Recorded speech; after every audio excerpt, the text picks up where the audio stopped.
Welcome to the CHDS Master's Thesis Series. With me today is Carl Makins, detective with Charleston County Sheriff's Office. Welcome, Carl. Hi, Heather. How's it going? Great. So, your research is about maritime security in Charleston, South Carolina. Tell us how you came about the topic. After applying for this program, it gave me a little time to kind of look at different topics that were affecting Charleston. Talking to the sheriff of Charleston County, Sheriff Al Cannon, and talking to him, we came up with an idea, reference a maritime type of maybe a policy. Mm-hmm. After doing a little research in the beginning part of it and writing a few essays, I came to realize that we had not a real good policy or procedures for an active shooter on the water. And that's kind of how my thesis started out, with just more of the active shooter part on the maritime domain. And give us a sense of Charleston Port and what the concerns are. There's several concerns in Charleston reference to ports. Unauthorized entry into the ports, human trafficking, drugs, and also just protecting individuals reference to active shooter. Cyber threats, WMD, reference to cargo ships coming into Charleston because we're one of the deepest ports on the East Coast. They're dredging now. So a lot of the things that are happening in Charleston, being one of the high tourist places for people to visit in the United States, with all those different dynamics, it just makes Charleston a place that we need to look at further protecting. Right. And so you identified that, and what methodology did you use for your thesis? What I did was the research of looking into what was the shortcomings, what we didn't have, using some of the quantitative things that were going on, the numbers. Charleston ports bring in approximately $50 to $60 billion a year, which is 16% of our economy.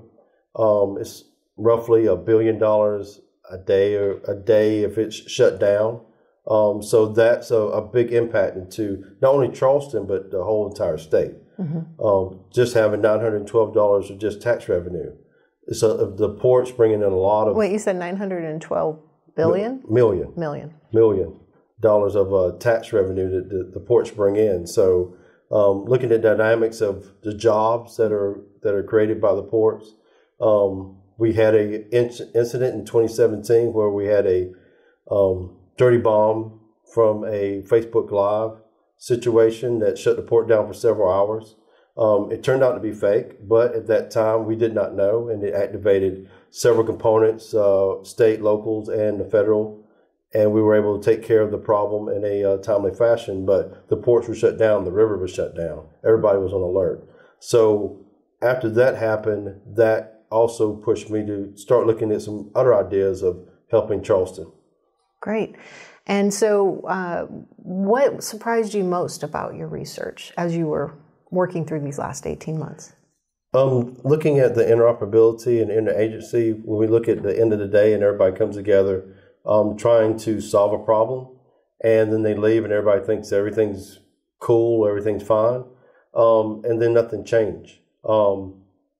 It comes out to be kind of a turf war with understanding that nobody wants to say that they have a weakness. Right. So they want to stay strong. Mm-hmm. They don't want to give up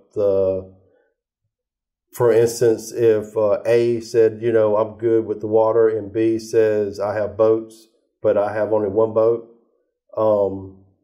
and A has several boats, B doesn't want to give up their one boat because they're showing a weakness and say, we only have one boat. And A might not have a good maritime team to help B. So they just keep doing what they're doing by day-to-day operations and under their own policies and procedures. That's something else I learned also when I was doing the research with what my thesis is about, SMART, which is a Special Maritime Action Response Team, is that the policies that SMART has to operate will be a mixture of all the interagencies involved. So each agency's policies would be looked at from everybody that's involved will come together and make a board of directors. And then the board of directors will look at all the policies and come under one policy that SMART can operate. That helps the cohesion of the unit, so they're not doing A's policies or B's policies or C's policies. They're doing SMART's policies. And everybody that's stakeholders all agree that this is a policy that we're going to abide by. So as part of your research, you created the SMART team? Yes, ma'am. The SMART team has four elements. It's called SAME, SWAT and bomb element, aviation and a SAR element, marine patrol and a dive element, and emergency management and hazmat and a explosive canine detection element. Those four elements together make up SAME. And what I was looking at is a team that can handle a small or low problem before you start asking for federal or state help. They'll be able to mitigate most of the things that could happen on the water by themselves. At the local level. At the local level. But there's also feds and state and locals involved in the whole process. But before you start calling for the FBI or ATF or calling for SLED, the state law enforcement agency in the state, we'll be able to at least get an understanding, a footprint, and figure out what's going on before we start calling out resources, which saves on resources because we'll have a good idea of what we need, not just everybody's coming to the fire, bringing everything. We can actually strategically look at it at a large event and mitigate what we don't need and need. Mm-hmm. And so is that not being done other places? Did you have other models to select from as you brought about this idea? The models across the United States are broken up in just components, not something of this magnitude that is a one-stop shop. And that's what I was kind of looking at. Also bringing in Project Seahawk, which is a Seahawk IOC Interoperability Center. It's an intel gathering entity in South Carolina. It's the only one on the East Coast. And back when it belonged to the Department of Justice, it was a large imprint on intel. Then shortly after DHS was created, it went over to DHS under the Coast Guard. And it's lost some of its support, some of its funding. And we all know if you don't have funding, it's very difficult to survive. And so SMART is kind of like that law enforcement arm of Seahawk. Seahawk gets the intel. Now they don't have to worry about which entity of law enforcement or first responders they have to talk to. They can just talk to SMART and go out there and take care of the problem. Mm-hmm. Also, they're a big intel gathering. So one part of SMART is putting a cyber unit with Seahawk. Mm-hmm. So Seahawk be able to do a little bit more than just regular intel, go into the cyber arena. Because that's another threat. If somebody got control of a ship coming in because everything's electronically based, that's another problem that we have to look at too, is that cyber threat. And so you did something that not a lot of folks even have time to do. You went out and actually garnered support for your idea to get funded. Tell us about that. Well, I had a focus group, and one of my advisors, Dr. Shannon Brown, came to Charleston, and we held a focus group with a 20-some-odd first responder leadership in the Lowcountry. After that meeting, it was brought to our attention that we needed to go a little bit further.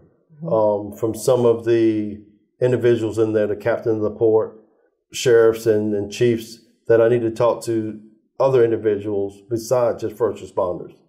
So I went back and was able to talk to the state of South Carolina representation, reference to senators. I was able to also talk to mayors, sheriffs, police chiefs, fire chiefs, and try to get their idea of what we needed for the maritime arena in Charleston or in the Lowcountry. I just used like Berkeley and Charleston counties.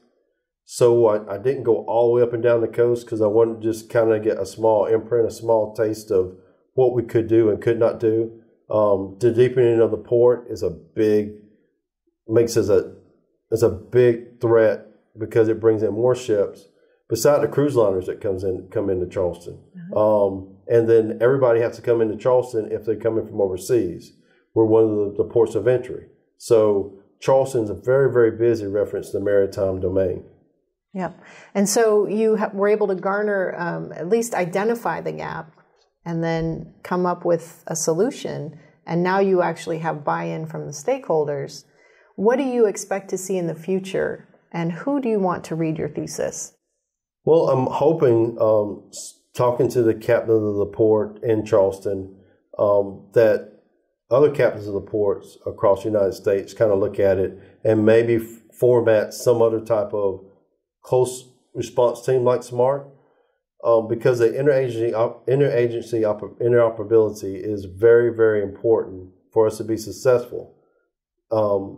Because if you don't have a buy-in from everybody, things fall through the cracks, things fall through the gaps. And when they fall through the gaps, the citizens of the United States are the ones that end up being injured or hurt because we missed something. First responders do very well when something bad happens. But this is a proactive measure of looking at things before it happens.